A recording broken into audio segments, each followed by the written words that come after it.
Le Pendathlon 2016 approche et cette année, les fonds seront reversés à l'association Nature Océan Indien pour la préservation du gecko vert de Manapani. Le rapport à la nature, pour moi, il est essentiel en fait. Il est essentiel et c'est quelque chose qu'il faut nous... C'est un rapport, il faut nous soigner, il faut nous... même que nous développe, quoi. Mais il faut vraiment soigner le rapport à la nature. Voilà, chacun a son quotidien, a son vie avec tout l'aspect matériel, mais ça, ce rapport-là, c'est un affaire, il est vraiment essentiel, il est important pour nous. Donc voilà, il faut tenir ça. Viens apprécier dans la bonne jolie sentier. Normalement, la pluie ne tombera pas, je pense, hein, là, dis-moi ça. Et non, on va passer un gaillard journée ensemble. Le Sud Sauvage est le dernier refuge du gecko vert de Manapani. Michael Sanchez fait partie de ceux qui militent pour la sauvegarde du dernier habitat du petit lézard. Derrière moi, nous avons la petite pépinière de l'association Nature Océan Indien. Donc, une pépinière dans laquelle on fait pousser des plantes qui sont très favorables au gecko.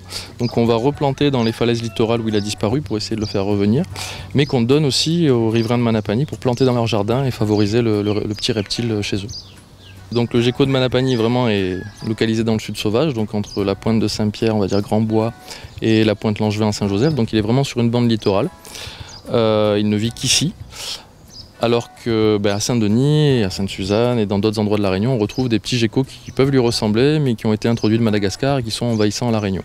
On part de la récolte de graines, donc c'est des graines de plantes principalement indigènes et endémiques, donc Vacoa et Latanier on va dire principalement. Donc on va récolter dans des populations du Sud Sauvage, de manière à respecter la localité géographique des semences, donc on prend que dans le Sud. Ces graines-là, on les fait partir en pépinière, donc comme on a vu derrière ici. Donc on les fait lever jusqu'à un certain niveau.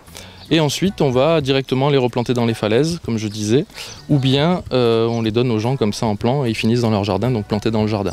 Il faut une plante qui arrive au moins à 1 mètre, 1,50 m de haut. Donc comme on voit le latanier derrière moi, il commence à être intéressant, notamment pour les juvéniles. Mais le top, c'est vraiment les arbres qui sont adultes. Pourquoi? Parce que par exemple les Vacoa adultes vont donner à la fois des refuges, des cachettes ici entre les palmes, des sites où ils vont pouvoir coller leurs œufs et donc se reproduire, mais aussi des fruits et des fleurs. Et le gecko adore les fruits et les fleurs de Pandanus, de Vacoa. Si vous avez des geckos verts chez vous, que ce soit des geckos verts de Manapani ou des geckos verts, comme je disais tout à l'heure, exotiques, donc de Madagascar, on peut contacter l'association pour l'informer de la présence de ces espèces. Donc pour le gecko vert de Manapani, pour nous c'est super intéressant, surtout si on découvre des nouvelles populations qu'on ne connaissait pas avant. Donc pour mieux les conserver, il faut savoir déjà où elles sont. Et ensuite, pour les geckos exotiques de Madagascar, ça nous permet de suivre l'évolution de l'invasion de ces espèces à la Réunion. Et en cas d'invasion dans des zones un peu dangereuses pour le gecko de Manapani, de pouvoir intervenir si nécessaire. Participez en masse au Pendathlon 2016 pour sauver le gecko vert de Manapani.